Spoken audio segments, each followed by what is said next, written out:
नमस्कार. परत पंचराच्या विश्वामध्ये आपल्या सगळ्यांचं हार्दिक स्वागत. ऑलरेडी आपण 2 लेक्चर कंप्लीट केलेले आहे. पहिल्या लेक्चरमध्ये आपण पंचराची उत्क्रांती, त्यानंतर केंद्र स्तरावर असणाऱ्या महत्त्वाच्या ज्या काही वेगवेगळ्या अहवाल जे आले वेगवेगळ्या समितींचे ते आपण बघितले. सेकंड लेक्चरमध्ये आपण राज्यस्तर म्हणजे स्पेशली महाराष्ट्र ओरिएंटेड आपण पंचरथचा अभ्यास करण्याचा प्रयत्न केला. त्याच्यात महत्त्वाच्या समित्या होत्या, त्या समित्या आपण बघितल्या. समित्याचे महत्त्वाचे रेकमेंडेशन्स आपण बघितले.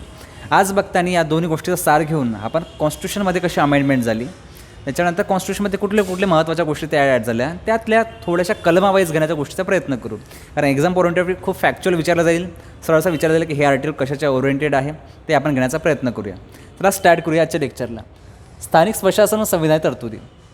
याच्या अगोदर आपण बऱ्याचशा गोष्टी बघितलेल्या आहे. आपण बघितलं आहे की कॉन्स्टिट्यूशनमध्ये जरी ही 73वी घटनादुरुस्ती आणि 74वी घटनादुरुस्ती नंतर झाली, पण याच्या अगोदरच कॉन्स्टिट्यूशनमध्ये DPSPमध्ये राज्य शासनाच्या धोरणाची मार्गदर्शक तत्त्वे याच्यामध्ये ऑलरेडी आर्टिकल 40मध्ये इंडियन कॉन्स्टिट्यूशनमध्ये ग्रामपंचायतीचं संघटन या नावाखाली स्थानिक स्वशासन ऑलरेडी मेन्शन केलं होतं. म्हणजे आपण असं म्हणू शकतो की 73वी आणि 74वी घटनादुरुस्ती व्हायच्या अगोदरसुद्धा घटनेमध्ये याची तरतूद होती.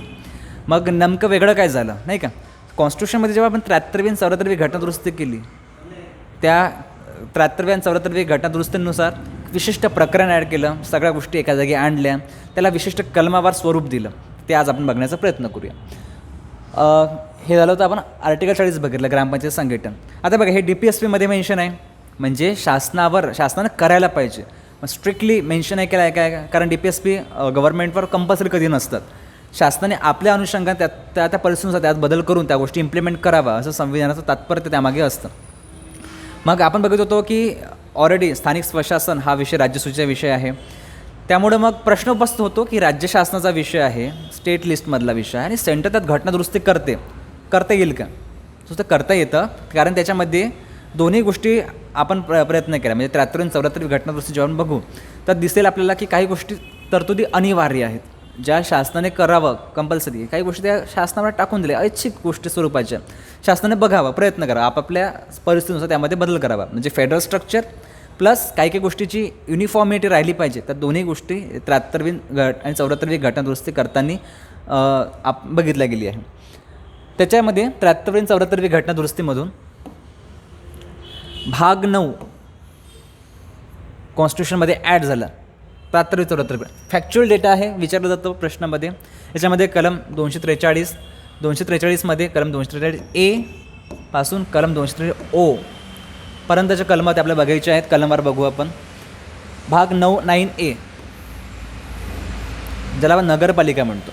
पंचायती हा जो शब्द आपण बघतो हा पर्टिक्युलरली जे काय गाव स्वरूपातला आहे किंवा ग्रामीण भागातला आहे, ठीक आहे ना, ग्रामीण भाग. याच्यामध्ये मग 3 स्तर आपण बघितले, ग्राम पंचायत समिती, त्याच्यानंतर त्याच्या वरतस्तर जिल्हा परिषद, असा 3 स्तर आपण बघितले. तेच नगरपालिका हे शहरी भागासाठी, ग्रामीणसाठी पंचायती, शहरीसाठी नगरपालिका. 73वी घटनादुरुस्ती ग्रामीण भागाला दाखवते, 74वी घटनादुरुस्ती शहरी भागाला दाखवते नगरपालिका. याच्यामध्ये कलम आर्टिकल 243P, कारण बघा इथं ओला संपला आहे, ओ नंतर O नंतर येतं P पासून ZG पर्यंत, म्हणजे आपण झेडपर्यंत जातो आहे. झेड नंतर ZA, ZB, ZC असं करता ZC पर्यंतचे कलम आहेत. 73वी घटनादुरुस्तीमध्ये आणि 74वी घटनादुरुस्ती 2 अनुसूची ॲड झाल्या. कॉन्स्टिट्यूशनमध्ये ऑलरेडी आपण 8 ज्या अनुसूची आहेत त्या ऑलरेडी कॉन्स्टिट्यूशनमध्ये होत्या. 9, 10, 11, 12पर्यंतच्या ज्या आहेत त्या अनुसूची घटनादुरुस्तीने ॲड झाल्या. तर 73वी आणि 74वी घटनादुरुस्तींनी 11 आणि 12 ह्या 2 अनुसूची ॲड झालेल्या आहेत, त्या आपण बघू.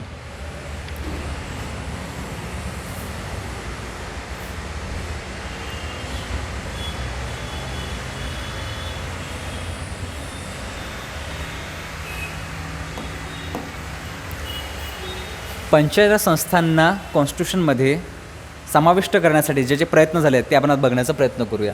हिस्टॉरिकल बॅकग्राऊंड आपण त्या ऑलरेडी LM सिंघवी समिती बघितली आहे. LM सिंघवी समितीच्या रेकमेंडेशननं राजीव गांधींनी सगळ्यात अगोदर कॉन्स्टिट्यूशनमध्ये अमेंडमेंट करण्यासाठी प्रयत्न केले. त्यासाठी 64वे आणि 65वे घटनादुरुस्ती विधेयक सादर झालं, 64 आणि 65. मग घटना दुरुस्ती आपल्याला करायची. त्यातल्या त्यात जो हा विषय आहे स्थानिक स्वशासन,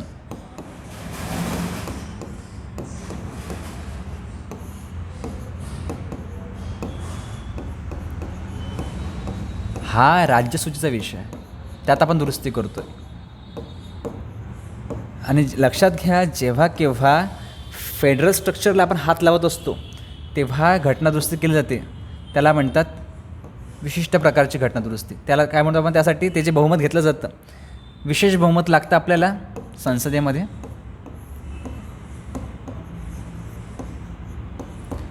प्लस किमान अर्ध्या राज्यांची परमिशन लागत असते. इंडियन पॉलिटीमध्ये जेव्हा घटनादुरुस्ती तुम्ही बघाल तेव्हा तुम्हाला यातलं कळून येईल.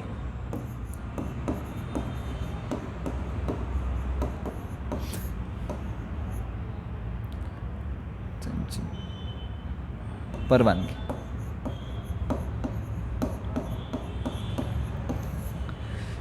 कॉन्स्टिट्यूशनमध्ये जेव्हा आपल्याला काही सुधारणा करायच्या, नॉर्मली कॉन्स्टिट्यूशनमध्ये 3 प्रकारच्या घटनादुरुस्ती होतात. एक साधा घटनादुरुस्ती, एक विशेष घटनादुरुस्ती आणि तिसरा प्रकार असतो विशेष घटनादुरुस्ती प्लस किमान 50% राज्यांची परमिशन. आता इथं जेव्हा तुम्ही राज्यसूचीच्या विषयांवर राज्यसूचीच्या अधिकारांवर कॉम्प्रोमाइज करताय, साहजिक फेडरल स्ट्रक्चरला हातभार लागला, हस्तक्षेप झाला फेडरल स्ट्रक्चरमध्ये. आता फेडरल स्ट्रक्चरमध्ये हस्तक्षेप झाला, त्यासाठी घटनादुरुस्ती करायची होती, ही लागेल विशेष बहुमत प्लस किमान 50% राज्यांची परमिशन. आता जेव्हा तुम्ही घटनादुरुस्ती करता तेव्हा इच हाऊसमध्ये, म्हणजे आपल्या इथं संसदेमध्ये 2 सभागृह असतात, लोकसभा आणि राज्यसभा. प्रत्येक सभागृहामध्ये सेपरेटली विशेष बहुमत लागतं. ते विशेष बहुमत कसं असतं की 50% टोटल स्ट्रेंथ, जे काही सभागृह असेल त्याच्या टोटल विशेष बहुमत म्हणजे 50% किमान असलंच पाहिजे. शिवाय प्रेझेंट आणि वोटिंगच्या 2/3 जे काही लोक उपस्थित मतदान करत असतील तर त्या लोकांच्या किमान 2/3 आणि टोटल संख्येच्या सभागृहाच्या 50% दोन्ही मतदान लागतं. आता झालं बघा काय झालं त्याच्यामध्ये. राजीव गांधींचं सरकार होतं.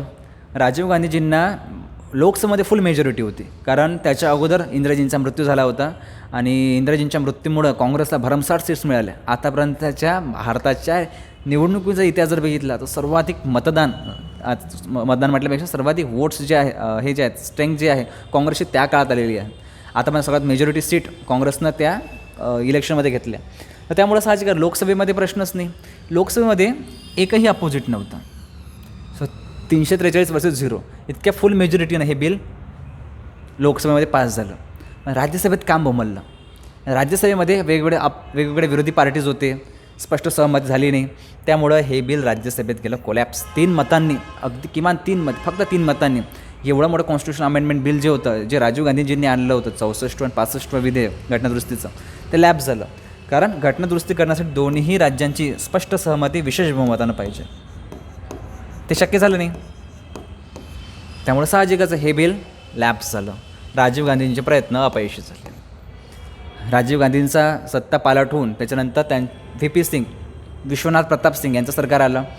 आता हे जेव्हा गव्हर्नमेंट आलं तेव्हा गव्हर्नमेंटला हे फुल मेजॉरिटीमध्ये आलेलं गव्हर्नमेंट अजिबात नव्हतं. तत्कालीन जे काय आहे काँग्रेस अपोजिटमध्ये लोक आहेत त्यांना एकत्र करून हे गव्हर्नमेंट फॉर्म झालं होतं. म्हणजे फार मर्यादित काळापुरतं राहिलं. व्ही.पी. सिंगांनी सुद्धा प्रयत्न केले की ते परत कॉन्स्टिट्यूशनमध्ये अमेंडमेंट बिल आणण्यासाठी, स्पष्ट सहमती होऊ शकली नाही, त्यामुळं हे बिल संसदेत आलंच नाही, प्रश्नच नाही पास होण्याचा. त्याच्यानंतर व्ही.पी. सिंग सरकार जाऊन एक नरसिम्हा प्रयत्न आला, सरकार स्थापन झालं.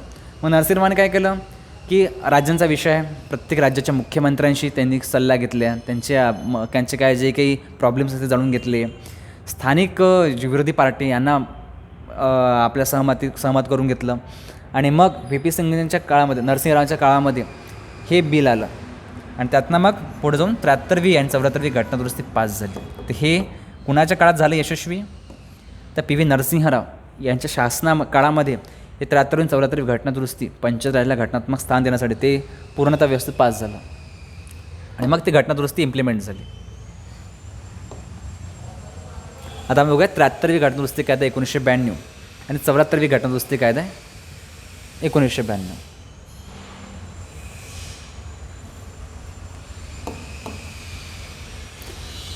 आयोग बदलना फॅक्च्युअल क्वेश्चन पण विचारते, काय महत्त्वाच्या घटना असल्या तर त्याच्या तत्कालीन मंत्री कोण होते.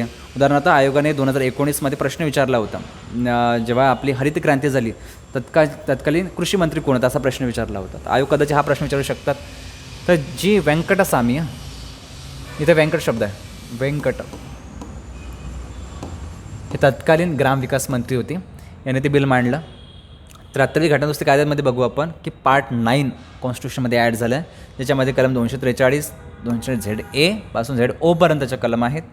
याच्यामध्ये टोटल 29 विषय आहेत. कुठकुठल्या म्हणजे ग्रामीण भागातल्यामध्ये काय काय जबाबदारी, काय काय कामं येतील, तर ते कामाची यादी, अशा यादीमध्ये एकूण टोटल 29 विषय. आयोगानं हा पण फॅक्चर क्वेश्चन विचारला आहे. 24 एप्रिल 1993 पासून ही घटनादुरुस्ती लागू झाली. कायदा जरी 1992चा असला तर तो लागू मात्र 93 झाला. 24 एप्रिल 1993 हा जो दिवस आहे, 24 एप्रिल हा 2010पासून आपण पंचायत राज दिन म्हणून साजरा करतो, त्या दिवसाची आठवण म्हणून. त्यामुळं साहजिक आहे हा क्वेश्चन विचारला जाऊ शकतो की पंचायत दिन कुठला असतो? 24 एप्रिल 1993. 24 एप्रिल का बरं? कारण त्या दिवशी हे 73वी घटनादुरुस्ती लागू झाली होती. करेक्ट? हा प्रश्न मग आयोग विचारू शकते. असा सेम बघूया आपण 74वी घटनादुरुस्ती.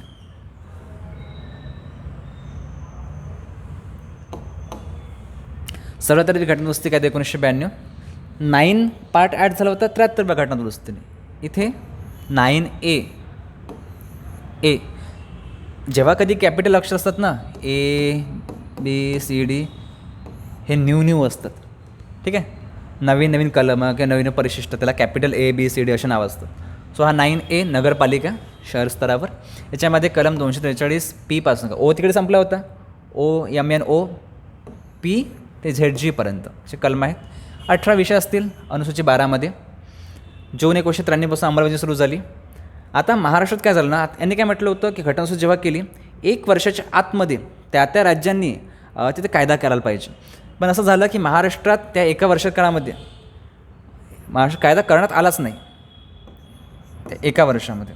मग टाईम तर संपला, 1 वर्षाच्या आतमध्ये करायला पाहिजे, मग झालं नाही. मग शेवटी आपल्याला जेव्हा माहिती आहे, जेव्हा कायदा करणं इम्पॉसिबल होऊन जाते, म्हणजे सेशनमध्ये सभागृह नसलं, विधानसभा आणि विधान परिषदेचं अधिवेशन नसलं, तर मग राज्यपालांच्या ऑर्डिनन्सद्वारे, अध्यादेशाद्वारे 74वी घटनादुरुस्ती लागू झाली.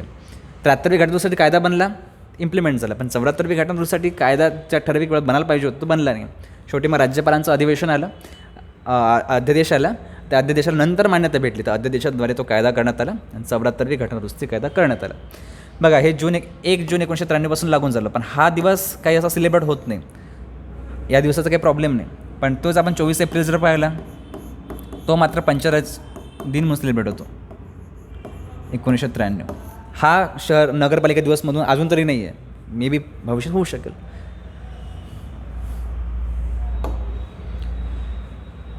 ठीक, आता आपण 73व्या आणि 74व्या घटनादुरुस्तीमधल्या काही तरतुदी बघूया आपल्याला जितके शक्य होईल तितके या लेक्चरमध्ये घेऊ. नेक्स्ट शक्य असेल तर आपण ग्रामीण भागातल्या 73व्या घटनादुरुस्तीमधले कलम बघू. 74व्या घटनादुरुस्तीमधल्या नेक्स्ट लेक्चरमध्ये आपण कलम वाईज बघू. आता आपण बघतोय पंचायत नाही का, पंचायत राजमधला 73वी घटनादुरुस्तीमधला कलम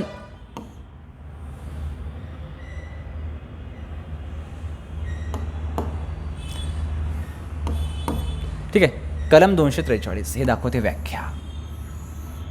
खूप जास्त याच्यामध्ये आपण मोजकं घेण्याचा प्रयत्न केला एक्झाम ओरिएंटेड. ग्रामसभा कशाला म्हणावं, ग्राम कशाला म्हणावं वगैरे वगैरे, जिल्हा कशाला म्हणावं वगैरे वगैरे या गोष्टी. ग्रामसभा, एखादं गाव असेल, पर्टिक्युलर XYZ गाव असेल, त्या गावामध्ये काही लोक असतील ज्यांचा समावेश त्या निवडणूक यादीमध्ये असेल. सो निवडणूक यादीमध्ये समाविष्ट कधी होईल आपला, आपण किमान 18 वर्षात बनलो पाहिजे. 18+ बनलो की आपलं वोटर ID बनतं, म्हणजे आपल्या निवडणूक यादीमध्ये नाव समाविष्ट होईल. तर त्या लोकांपासून, गावखेड्यामध्ये ज्यांचं नाव मतदार यादीत आहे अशा लोकांपासून बनलेलं असतं, त्याला म्हणतात ग्रामसभा. मतदार यादीचं नाव असलं पाहिजे. तुम्ही 21 वर्षाचे जरी असाल, 25 वर्षाचे जरी असाल, पण तुमचं वोटिंग लिस्टमध्ये नावच नाही, जमेल का? नाही. सो वोटिंग लिस्टमध्ये तुमचं नाव असलं पाहिजे, म्हणजे तुम्ही आपोआप ग्रामसभेचे मेंबर बनता. गाव कसं असेल तर त्यासाठी राज्यपालाची अधिसूचना असते. हे सगळं राज्यपालाच्या नावानं, राज्यपालाचं गाव, तालुका, जिल्हा ठरवत असतो. तर ते राज्यपालाच्या अधिसूचनेद्वारे गाव कशाला म्हणावं ते राज्यपाल त्याच्या अधिसूचनेद्वारे मांडत असतो, की त्यासाठी काय कंडिशन्स वगैरे आहे ते राज्यपाल घोषित करू शकतो. आता बघा, इथं संपलं नाही. 243 ABCD हा सिक्वेन्स सुरू होईल. आता A ग्रामसभा गाव पातळीवर असेल. अधिकार व कार्य हे राज्य शासनाच्या कायद्याद्वारे निश्चित केले जातील. कायद्याद्वारे, हा शब्द इथे कायदा आहे. का बरं राज्याच्या कायद्याद्वारे? कारण आपण म्हटलं की स्थानिक स्वशासन हा विषय मुळात राज्यसूचीचा विषय आहे. त्यामुळे त्या राज्य त्या कायदा करून काय काय त्याला अधिकार देता येईल ते करू शकतं. ग्रामसभा ही गाव पातळीवर असते. त्याच्यामध्ये अधिकाऱ्यांनी काय हे राज्य शासन ठरवेल की ग्रामसभेला कुठले अधिकार असतील, कुठले अधिकार वाढवता येईल, त्या राज्याच्या अनुषंगाने ते ठरलं जाऊ शकतं.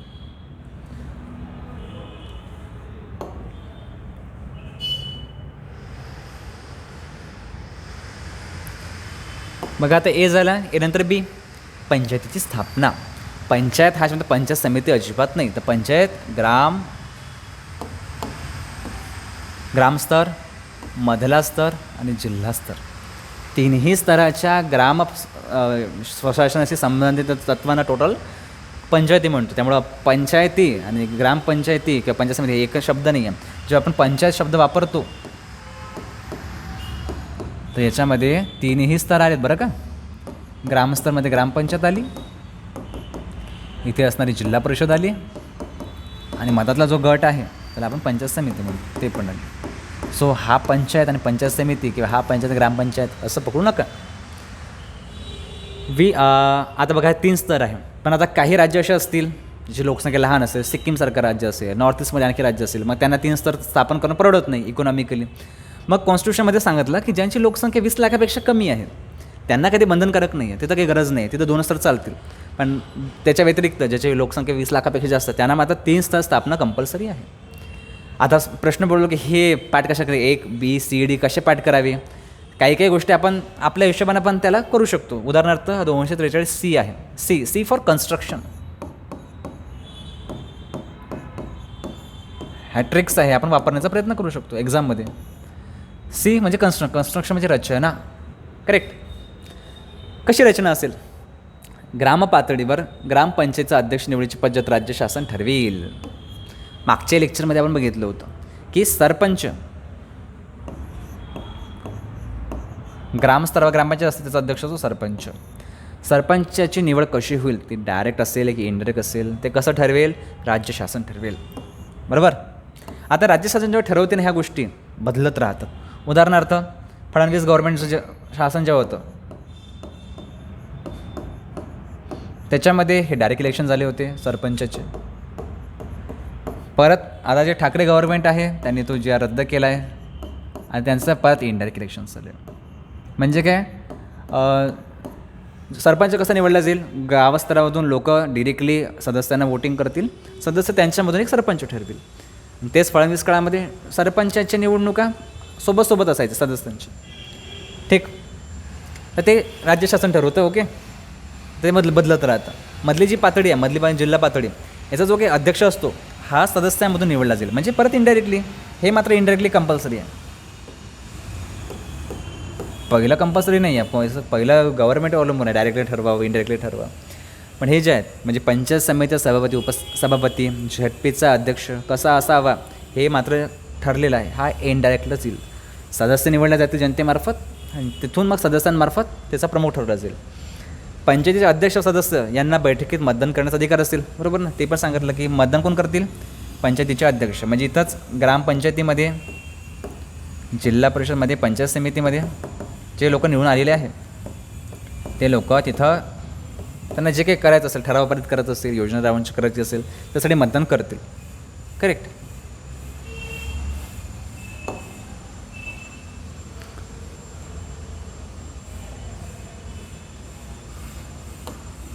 D for distribution. डिस्ट्रीब्युशन कसं जर जागांचं आरक्षण. तळागाळात लोकांना जोपर्यंत तुम्ही आरक्षण देत नाही तोपर्यंत सर्वसामान्य स्थितीमध्ये लोक त्यांना स्वीकारत नाही. शेड्यूल कास्ट, शेड्यूल ट्राईब्स, महिला त्यांना जर काही तुम्हाला स्थान द्यायचं असेल ते विदाऊट आरक्षणाचं फार कठीण मिळतं. त्यामुळं 73वी घटनादुरुस्ती जेव्हा आपण केली त्यामध्ये ऑलरेडी आपण मेन्शन केलं की SCचा पण समावेश म्हणजे शेड्यूल कास्टचा, शेड्यूल ट्राईब्सचा आणि महिलांचा पण समावेश त्या स्थानिक स्वशासनात व्हायलाच पाहिजे, नाही का? त्याच्यामुळे आपण काय केलं, SC, BST, शेड्यूल कास्ट व शेड्यूल ट्राईब्स यांना त्यांच्या लोकसंख्येच्या प्रमाणात आरक्षण दिलं. उदाहरणार्थ एखादा समजा एखादा जिल्हा असेल त्याच्यामध्ये 25% प्रमाण शेड्यूल ट्राईबचं असं समजूया आपण, म्हणजे 1/4 झालं ना. म्हणजेच त्या ठिकाणी जे काही पदं असतील त्याचे 1/4 पदं म्हणजे 25% पदं हे फक्त शेड्यूल ट्राईबचे लोकच निवडून देतील. तसंच SCचं पण प्रमाण SC ST त्या जागेच्या लोकसंख्येनुसार ठरेल. बघ करेक्ट. लोकसंख्या इथं लोकसंख्येच्या प्रमाणात त्यातल्या प्रत्येक याच्यातल्या 1/3 जागा महिलांना रिझर्व असतील. म्हणजे असं समजू आपण की SC आहे, SCमध्ये 30% जागा रिझर्व आहे. आता 30%पैकी 1/3 म्हणजे 10% जागा कंपल्सरी महिलांनाच असतील. त्या SCमधूनच आलेल्या पण SC महिला, SC महिला ST महिला त्या 1/3 जागा असतील त्या प्रवर्गामधून.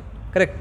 एकूण जागेपैकी आता हे झालं त्या याच्यामध्ये शेड्यूल कास्ट जरी असला त्यातल्या 1/3 जागा महिलांना राखीव, शेड्यूल ट्राईब्स म्हटलं असतं 1/3 जागा, ओव्हरऑलसुद्धा 1/3 जागा महिलांना असतील ओव्हरऑल. बरोबर ना. टोटल संख्येच्या पण टोटल ओव्हरऑल 1/3 जागा रिझर्व असतील. आता बघा 1/3 जागा कॉन्स्टिट्यूशनमध्ये काय म्हणते 1/3 जागा किमान म्हणजे कमीत कमी वाढवता येऊ शकते का? अर्थात वाढवता येते. त्यामुळे आपल्या महाराष्ट्रामध्ये 50% जागा आहे महिलांना राखीव. कशामध्ये? स्थानिक स्वशासनामध्ये.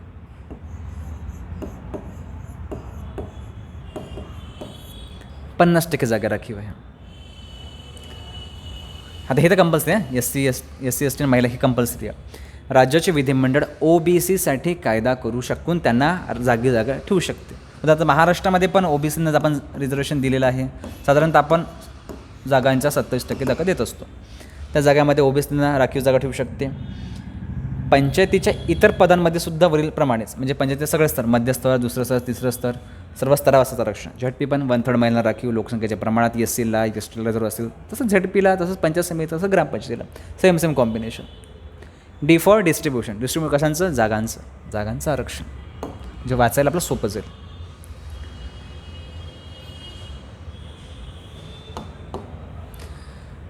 कलम 246 E फॉर इरा म्हणजे कार्यकाळ. असं लक्षात ठेवायचं, इरा म्हणजे कार्यकाळ. पंचायतीचा कार्यकाळ किती असेल? साधारणतः 5 वर्षाचं टेन्यूर मिळतं. जसं लोकसभेला पण 5 वर्षाचा कार्यकाळ साधारण भेटतो, विधानसभेला पण भेटतो. तसंच जे तिन्ही स्तरीला निवडून आल्यानंतर ते सदस्य 5 वर्षासाठी राहतं. आता कधी काय होतं, मग आता 5 वर्ष निवडणूक घ्यायला लागतील ना. कधी निवडणूक होईल? 5 वर्ष संपण्यापूर्वी. पुढचे 5 वर्षानंतर आपल्याला माहिती आहे की जे स्थानिक जे लोकल निवडून आले ते बदलतील. ते संपण्याच्या अगोदरच निवडणूक घेऊन तयार राहिलो पाहिजे आपण. कधी ती विसर्जित झाली. उदाहरणार्थ राज्य शासनाने ती विसर्जित केली. राज्य शासन पाहू शकते अकार्यक्षम आहे, यांचं कामकाज बरोबर नाही आहे, ते पाहून बऱ्याचशा लोकांनी स्वतःच राजीनामा देऊन टाकले. 50% जास्त लोकांनी राजीनामा देऊन टाकले. मग ते पण विसर्जित होऊ शकते. असं जेव्हा विसर्जित झाली असेल तर सुद्धा निवडणूक घ्यायला जाईल. पण ह्या उर्वरित जो काही कालावधी असेल ना, 6 महिन्यापेक्षा जास्त नसलं पाहिजे. आता असं आपण एक्झाम्पल पकडूया की एखादी ग्रामपंचायती आहे, तिचं समजा कार्यकाळ 5 वर्षाचा असतो टोटल. त्याच्यापैकी 3ऱ्या वर्षी 3 वर्ष कार्यकाळ पूर्ण झाला आणि आता ही ती विसर्जित झाली. मग याला 3 वर्षानंतर पुढे परत 5 वर्ष मिळेल का? अजिबात नाही. तर 3 वर्षानंतर राहायला किती? 2 वर्षाचा टेन्यूअर. याला उर्वरित 2च काळ मिळेल, 2 वर्षाचा उर्वरित काळ. पण हा उर्वरित काळ ॲटलिस्ट 6 मंथचा असला पाहिजे, 6 महिन्याचा. करेक्ट.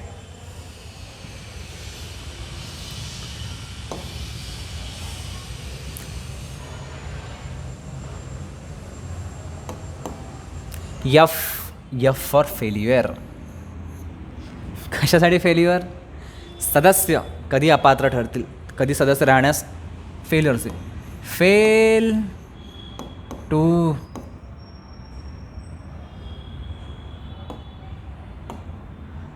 फेल हा बरं फेल टू रिमेन मेंबर. सदस्य राहण्यात कधी ते अपात्र ठरतील. कधी होईल? परत राज्याच्या विधानसभेला, विधिमंडळाला तो कायदा करण्याचा अधिकार आहे. आणखी एक अट आहे की 21 वर्षापेक्षा कमी असणे. ॲटलीस्ट जसं तुम्ही 18 वर्ष तुम्हाला कशाला पाहिजे? 18 वर्ष पाहिजे. त्या 18 वर्षामध्ये तुमचा समावेश मतदार यादीत होऊ शकतो. 21व्या वर्षामध्ये तुम्ही स्थानिक स्वराज्य संस्थांच्या निवडणुकीत पार्टिसिपेट होऊ शकता. 25व्या वर्षी तुम्ही लोकसभेमध्ये उभे राहू शकता. 30व्या वर्षी तुम्ही काय म्हणू आपण त्याला, इंडायरेक्ट कुठून येतो आपण, विधान परिषद आणि राज्यसभा इथे उभे राहू शकता. वयाच्या 35व्या वर्षी तुम्ही राष्ट्रपती, उपराष्ट्रपती, राज्यपाल होऊ शकता. तर जर 21 वर्ष पूर्ण नसतील तुम्ही उभे राहू शकता का, नाही, म्हणजे ॲटलिस्ट 21 वर्ष लागेल. करेक्ट. त्याच्यानंतर अपात्रतेबद्दल राज्य विधिमंडळाने निश्चित केलेल्या प्राधिकरणाकडे निर्णयार्थ सोपवलं जाईल. काय बरं प्राधिकरणाकडे, समजा प्रत्येक अपात्र आहे, सरपंचामध्ये अपात्रता आपण एखादा कायदा केला, मग परत तो हायकोर्टात जाईल, सुप्रीम कोर्टात कारभार वाढेल की नाही ज्युडिशरीवरचा, तर मग त्यासाठी एखादं प्राधिकरण नियुक्त करेल, प्रोसेस सांगेल, त्या प्रोसेसच्यानुसार त्याच्यावरती कार्यवाही सोपवली जाईल. सोपवली. एफ नंतर जी. आता जी फॉर अधिकार आणि जबाबदाऱ्या. आता जी जेव्हा मला आठवतो ना, जी फॉर पार्लेजी.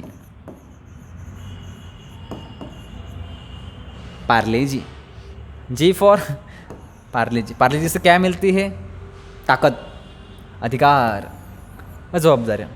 तर हे सुद्धा कायदा करून राज्य विधिमंडळ त्या राज्याच्या ठरवू शकते. यच म्हणतं की पंचायतीला कुठला टॅक्स लावायचा आहे, तो टॅक्स लावण्याचा अधिकार असेल. अर्थात टॅक्सेशनचे मिनिमम आणि मॅक्झिमम लिमिट हे राज्य ठरवत असतं बरं का. म्हणजे कुठल्या पंचायतीला स्वतःहून असं 30% 40% टॅक्स लावता येत नाही. त्या राज्यामध्ये कायदा करून लिमिट ठरवणे, मिनिमम आणि मॅक्झिमम, त्या हिशोबाने ते टॅक्सेशन त्या वसूल करता येईल.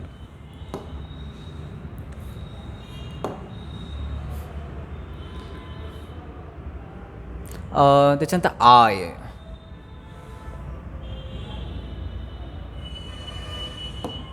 I for income. इन्कम म्हणजेच फायनान्स, पैसा. त्यासाठी असेल एक फायनान्स कमिशन. तुम्ही नॅशनल लेवलचं एक फायनान्स कमिशन ऐकलं असेल, इंडियन फायनान्स कमिशन. त्याचं काम काय असतं की राज्य आणि केंद्र याचा जो काय वाटा असेल पैशाचा, तो डिस्ट्रीब्युशन कसं व्हावं ते ठरवतं. तसं समजा राज्याला एखादा वाटा दिला, राज्याला काहीतरी पैसा दिला, तो राज्याने किती त्याचा स्थानिक स्वराज्य संस्थेला द्यावा, ग्रामपंचायतीला किती दिला पाहिजे, झेडपीला किती असलं पाहिजे, त्याला पण मिळायला पाहिजे की नाही, राज्य स्वतःकडेच खाऊन घेईल, त्यांना पैसे देणार नाही. एक कॉन्स्टिट्युशनल बॉडी असली पाहिजे. तर finance commission. 2 I for finance.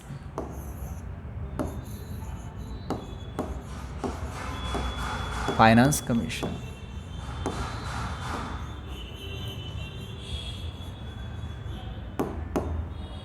ठीक. आता हे आपण बघितलं. बघा काय 73वी घटनादुरुस्ती अंमलापासून 1 वर्षात असा फायनान्स कमिशन स्थापन झालं पाहिजे.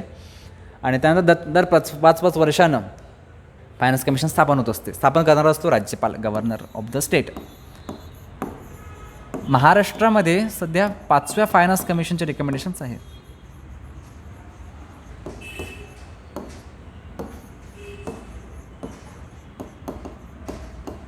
त्याचे रिकमेंडेशन चालू आहेत. तर त्यासाठी राज्य विधिमंडळ तरतूद करेल. त्याच्यामध्ये त्याची रचना कशी असेल, किती अध्यक्ष असतील, किती सदस्य असतील, त्यांची पात्रता काय असेल, निवडीची पद्धत कशी असेल. परत राज्याचे विधिमंडळ त्याच्यासाठी तरतूद करेल. राज्यशासनाचा विषय भाऊ हा नाही का, हा राज्यसूचे विषय राज्यावर टाकून दिला आपण. पण असला पाहिजे हे मात्र कंपल्सरी आहे. ते कोण कसे असतील ते मात्र राज्यांवर. त्याच्यानंतर येतं जे पंचायतीच्या लेख्यांची तेघा तपासणी.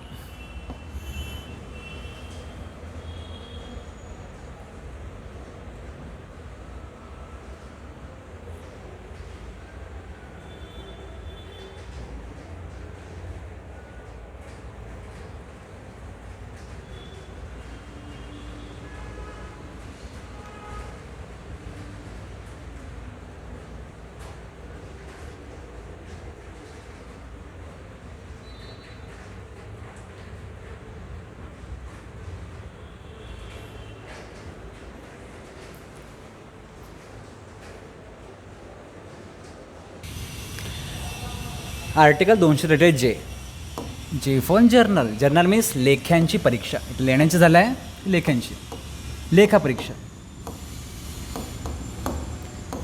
लेखापरीक्षण, ऑडिट इन शॉर्ट. म्हणजे आता जे काही जसा पैसा खर्च केला असेल किंवा त्याच्यावरचं बघावं लागेल ना, की ऑडिट बघावं लागेल ना, की तो पैसा त्याच कामासाठी खर्च झाला आहे का, की वेगळ्या कामासाठी खर्च झाला आहे. सो जे फॉर लेख्यांची लेखापरीक्षण. के के फॉर इलेक्शन. का उच्चारणामध्ये केचा उच्चार येतो का इलेक्शन या शब्दामध्ये, election. So K for election. निवडणुका या टाईममध्ये झाल्या पाहिजे, टाईम स्पॅनमध्ये.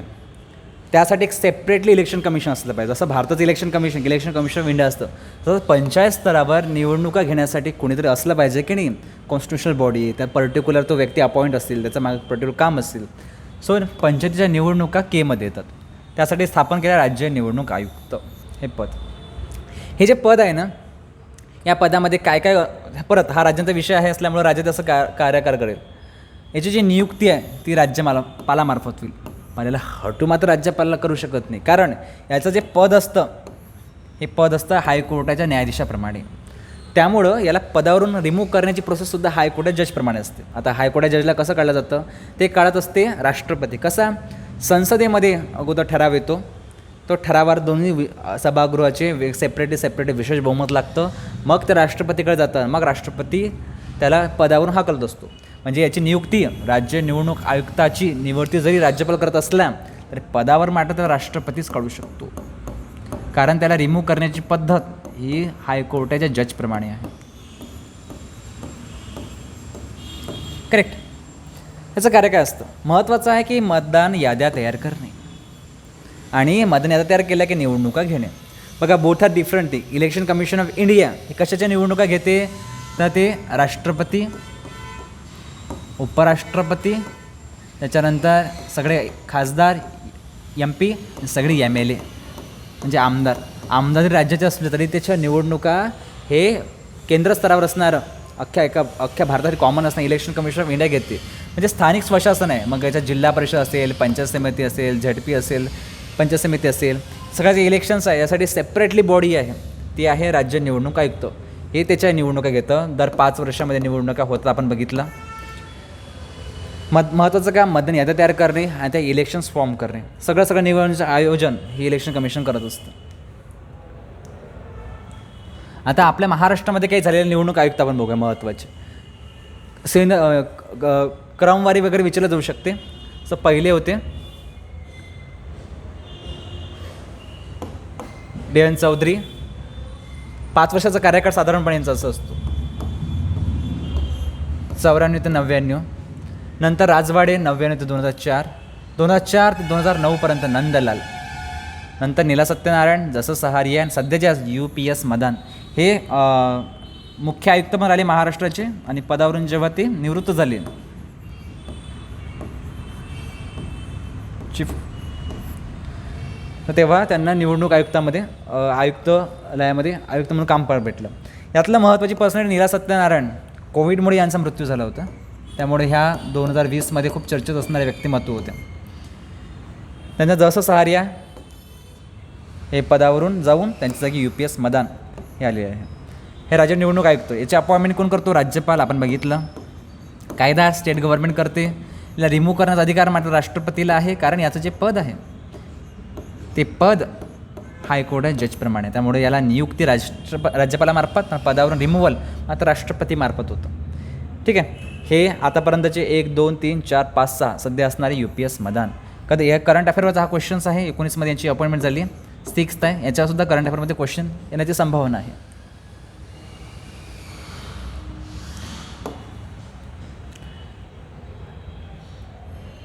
ठीक आहे. त्याच्यानंतर आर्टिकल 243 यल मीन्स व्हॉट, लागू नसणे. लागू असणे, माय मिस्टेक. यल फॉर लागू असणे. कुठे लागू असणे, ऑलरेडी सगळीकडेच लागू आहे. मग इथे ॲडिशनल कशाला लागू केलं आहे, केंद्रशासित प्रदेशांना.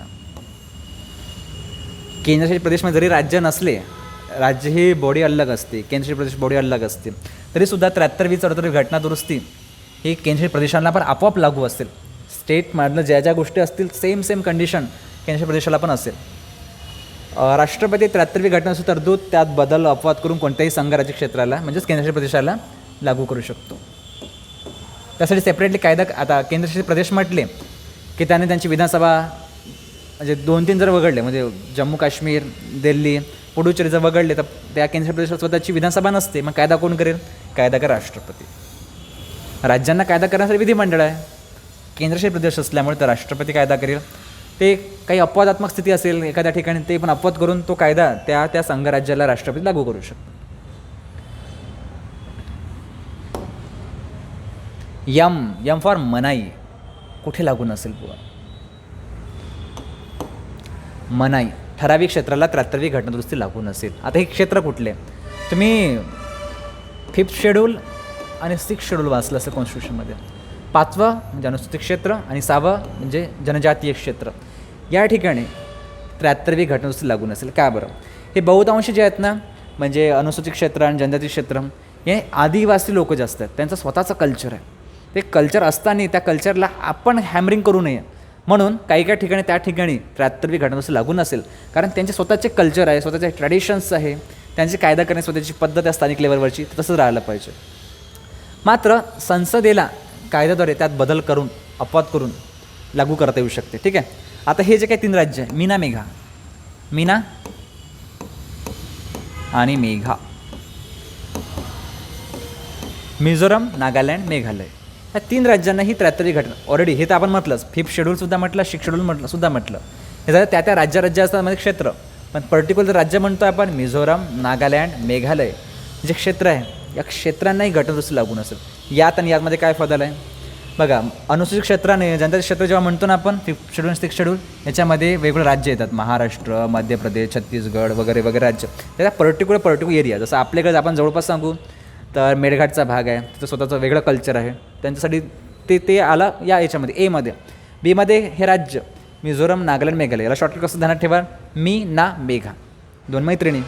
सो मेघा या राज्यांना म्हणजे मिझोरम, नागालँड, मेघालयला ही 73वी घटनादुरुस्ती लागू नसेल. पण जर लागू करायची असेल तर मग काय? मग त्यासाठी त्या राज्याच्या विधानसभेमध्ये विशेष बहुमतानं ठराव मंजूर झालं तर परत हे तिथलं अनुसूचित क्षेत्र आणि जनजातीय क्षेत्र वगळता ते राज्य विशेष बहुमतानं 73वी घटनादुरुस्ती हे त्या राज्याला लागू करू शकते, म्हणजे मिझोरमला, नागालँडला, मेघालयाला. आता मणिपूर राज्यामध्ये ना पहाडी क्षेत्र आहे आणि पश्चिम बंगालमध्ये दार्जिलिंग गुरखा पहाडी आहे. याला पण जिल्हा पंचायत संबंधितली बाब लागू नसेल. ठीक, हे पण अपवाद आहे जिथे हे लागू नसेल आपली 73वी घटनादुरुस्ती. आयोगाने हे पण विचारलं आहे बरं का. 83वी घटनादुरुस्ती 2000. बघा हे महत्त्वाचं आहे. अरुणाचल प्रदेशमध्ये जेव्हा आपण बघू हे रिझर्वेशन जेव्हा आपण बघितलं, म्हणजे शेड्यूल कास्ट, शेड्यूल ट्राईबचं, महिलांचं, अरुणाचल प्रदेशमध्ये शेड्यूल कास्ट अस्तित्वात नाही आहे. त्यामुळं अनुसूचित अनुसूचित जातींना अरुणाचल प्रदेशमध्ये आरक्षण लागू नसतं. कारण इथे जास्तीत जास्त लोकसंख्या आहे ना, ती अनुसूचित जमातीची आहे, शेड्यूल ट्राईब्सची. इथे SC नाहीच आहे. मग आरक्षण असलं पाहिजे का? नाही. कारण आपण काय म्हणा, लोकसंख्येच्या प्रमाणे जर लोकसंख्या फार तुरळक कसं किंवा नसेल, आरक्षण कसं असेल? त्यामुळं अरुणाचल प्रदेशला 83व्या घटनादुरुस्तीपासून अपवाद वगळण्यात आलं. त्यामुळं त्या ठिकाणी 83व्या घटनादुरुस्तीनुसार अरुणाचल प्रदेशला आरक्षणामध्ये शेड्यूल कास्टला त्याचा समावेश नाही आहे, ते वगळलं गेलं.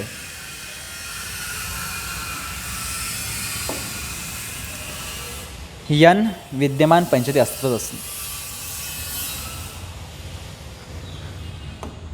तर आपण काय म्हणतोय, आपल्याला ऑलरेडी माहिती आहे की कॉन्स्टिट्यूशन अमेंडमेंट व्हायच्या अगोदर, उदाहरणार्थ आपल्या महाराष्ट्रामध्ये ऑलरेडी पंचायत राज होतं, बरोबर ना. मग पंचायत राज असेल तर तिथं झडपी पण अस्तित्वात होती, जिल्हा परिषद होती, पंचायत समिती होती, ग्रामपंचायत होती. मग त्या बरखास्त करायचे की नाही? तर मग काय करायचं, ज्या आहेत त्या जैसे थे ठेवायच्या. विद्यमान पंचायती अस्तित्वातच राहतील. त्यांचा जेव्हा कार्यकाळ संपेल तेव्हा मग त्यांचा कार्यकाळ संपल्यानंतर मग नवीन ज्या गोष्टी असतील त्या त्यांना लागू होतील. O for omission. ओमिशन म्हणजे परमिशन नाही. कशाला परमिशन नाही रे बुवा? तर निवडणुकी संदर्भाच्या बाबीमध्ये न्यायालयाला हस्तक्षेप करता येण्यास प्रतिबंध. म्हणजेच आता सरपंचाची निवडणूक असेल किंवा जिल्हा परिषद सदस्याची निवडणूक असेल किंवा सभापती उपसभापती पदनियुक्ती म्हणजे त्यांना पदावरून काढून टाकलं असेल, मग ते डिरेक्टली कोर्टात जातील, कोर्टाचं काम वाढवतील. असं होऊ नये. मग तरी तर असं होतं की नाही, सरपंचाची निवडणूक कोर्टात जाते की नाही जात, हायकोर्ट जाते की नाही जात. मग असं काय होतं, तर काय डिरेक्टली हस्तक्षेप नाही करता येत. जी प्रोसेस दिलेली आहे त्या प्रोसेस थ्रू जाता येतं. उदाहरणार्थ एखादा सरपंच असेल त्याला पदावरून समजा हे केलं असेल तर तो जाऊ शकतो, त्याची दाद मागू शकतो जिल्हाधिकारीकडे. जिल्हाधिकारी जर डिसिजन त्याला पटला नाही तर मग तो जाऊ शकतो विभागीय आयुक्ताकडे.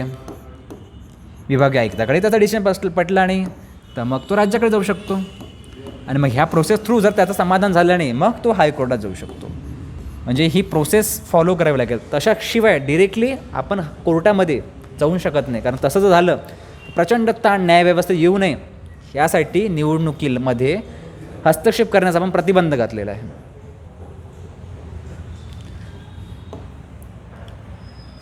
हां, आता या दोन गोष्टी म्हणजे अनिवार्य बाबी आणि ऐच्छिक बाबी हा सुद्धा आयोगामार्फत विचारला जाणारा प्रश्न. जेव्हा आपण फेडरल स्ट्रक्चर म्हटलं आणि त्यातल्या त्यात जेव्हा आपण म्हटलं की स्थानिक स्वशासन हा कशाचा विषय आहे, राज्यांचा, मग राज्यांवर आपण लादू शकत नाही, पण आपण घटना दुरुस्ती केलेली आहे. पण केंद्राने काय केलं, एक चौकट आखून दिलेली आहे, एक फ्रेम आखून दिली आहे. त्याच्यानुसार ज्या काही महत्त्वाच्या गोष्टी आहेत त्या कंपल्सरी केलेल्या आहेत. उदाहरणार्थ राज्याला काय करणं अनिवार्य आहे, राज्याला करावंच लागेल ग्रामसभेची स्थापना. मग अशी आपण बघितलं की ग्रामसभेमध्ये कोण असतं, तर ज्यांचं मतदार यादी समाविष्ट नाव आहे ते लोक त्यात असतात. 3 स्तर ते पण कंपल्सरी आहे. पण मधला स्तर जो आहे, ज्यांची लोकसंख्या, ज्या राज्यांची लोकसंख्या 20 लाखांपेक्षा कमी आहे तिथं मात्र मधला स्तर कंपल्सरी नाही आहे. ठीक आहे. निवडणुका, प्रत्यक्ष निवडणुका व्हायला पाहिजे सर्व सदस्यांच्या, जनतेमार्फतच यायला पाहिजे. मधला स्तर आणि जिल्हा स्तर आहे त्याचे सभापती जे असतील, अध्यक्ष वगैरे, त्यांचं जे निवडणूक असेल ती अप्रत्यक्ष मतदान पद्धत असेल, नाही का. सरपंचाच्या बाबत म्हणजे जो प्रायमरी स्तर आहे, सरपंच जो ग्रामसभेचा अध्यक्ष असतो ते राज्य शासनावर टाकलं आहे, तर राज्य शासन त्याच्या हिशोबाने बदलू शकतं. पण मधला स्तर म्हणजे पंचायत समिती आणि जिल्हा स्तरचा जे सभापती किंवा अध्यक्ष असतील ते मात्र इनडायरेक्टलीच व्हावं लागेल. म्हणजे जनता सदस्यांना निवडून देईल, सदस्यांमार्फत तो अध्यक्ष निवडला जाईल. निवडणूक लढवण्यासाठी किमान वय 21 असलंच पाहिजे. 21 असल्याशिवाय तुम्ही स्थानिक स्वराज्य संस्थांच्या निवडणुकीत पार्टिसिपेट होऊ शकत नाही. SC/STने आरक्षण कशानुसार आहे, लोकसंख्येनुसार. सदस्यसुद्धा असतील, अध्यक्ष काही म्हणजे लोकसंख्येनुसार काही सदस्य असतातच, तसं अध्यक्षांना पण ते रिझर्वेशन लागू असते. एखादी ग्रामपंचायत असेल त्याचा अध्यक्ष हा SCच असला पाहिजे. रोटेशन पद्धतीने फिरत राहतं. महिलांना 33% रिझर्वेशन किमान जास्त करू शकतात. उदाहरणार्थ महाराष्ट्र आणि काही वेगळ्या राज्यांनी 50% रिझर्वेशन दिलेलं आहे महिलांना. पंचायतीचा कमाल कालावधी 5 वर्ष, जास्तीत जास्त 5 वर्षाचा कालावधी. मुदत पूर्व झाला निवडणूक घेणं कंपल्सरी आहे. 6 महिन्याच्यात निवडणूक व्हायला पाहिजे. तुम्ही पेंडिंग देऊ शकत नाही. उदाहरणार्थ बघा, आता आमच्या इथं नगरपंचायत दिवसाला आणि त्याचा कार्यकाळ 2020मध्ये संपायला हवा होता. मग कोविडमुळे निवडणुका झाल्या नाही, तर त्यामुळं तिथल्या जे लोक निवडून आले त्यांना सगळ्यांना राजीनामा द्यावा लागल्या. तर कारभार जो आहे तो प्रशासकाकडे गेला. प्रशासक कारभार पाहतात. नवीन निवडणुका येतील, मग नवीन निवडणूक, नवीन ग्रामपंचायत, पंचायत समिती फॉर्म होईल. राज्य निवडणूक आयोगाची स्थापना पण कंपल्सरी आहे, ते आपण व्हायलाच पाहिजे, करायलाच पाहिजे.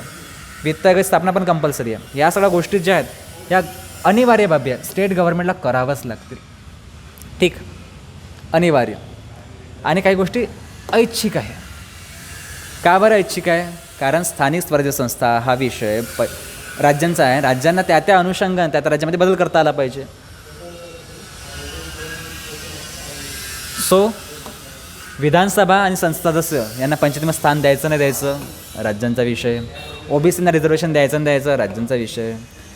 पंचायतीला किती अधिकार द्यावेत हे पण राज्यांचा विषय. राज्य आपापल्यापर्यंत अधिकार देऊ शकता, अधिकार कमी करू शकतं. आर्थिक अधिकार किती टॅक्सेशनचे काय असले पाहिजे ते पण ऐच्छिक विषय. राज्यात देतील नाही देतील त्यांची इच्छा. सामाजिक न्याय व आर्थिक विकास याकरता योजना तयार करण्यासाठी पंचायतीकडे अधिकार जबाबदारी देणे, हे ते राज्यात त्या त्या अनुषंगानं कार्य करतील असा अर्थ आहे. जेणेकरून राज्यांना पण तेवढा फ्रीडम मिळावा. त्याच्यामुळं, कारण तो राज्याचा विषय असल्यामुळं त्यांना पण तेवढं फ्रीडम असलं पाहिजे. या अनुषंगाने या 2 बाबीमध्ये कॉन्स्टिट्यूशन अमेंडमेंट करताना आपण ऐच्छिक बाबी आणि अनैच्छिक बाबी. ऐच्छिक बाबी राज्यांवर टाकल्या, त्यांनी काय करायचं. अनैच्छिक बाबी त्या कंपल्सरी आहे, त्या त्या राज्यांना ते करावंच लागतं. ठीक, इथे हे आपलं लेक्चर संपलं आहे. आपण बघितलं की 73वी घटना दुरुस्ती प्रामुख्याने आपण बघितली की ते कसे त्यातले महत्त्वाचे कलम्स आहे. सर्व कलम विचारले जातात. काही कलमसाठी सोपे ट्रिक्स. I फॉर इन्कम म्हणजे वित्त, बरं, वित्त कमिशन. K for election. अशा महत्त्वाच्या जोड्यामध्ये विचारल्या जातात. कधी कधी डिरेक्टली विचारलं जाऊ शकतं. तर त्यात आपण गोष्टी बघितल्या पाहिजे. 74वी घटना दुरुस्ती आपण पुढच्या लेक्चरमध्ये बघू आणि 73वी 74वी घटनेच्या दुरुस्तीच्या अनुषंगाने जे काय प्रिव्हियस क्वेश्चन असतील त्यातले आपण काही घेण्याचा प्रयत्न करू. तुर्तास इथंच थांबूया, भेटूया नेक्स्ट लेक्चरमध्ये. चला, थँक्यू.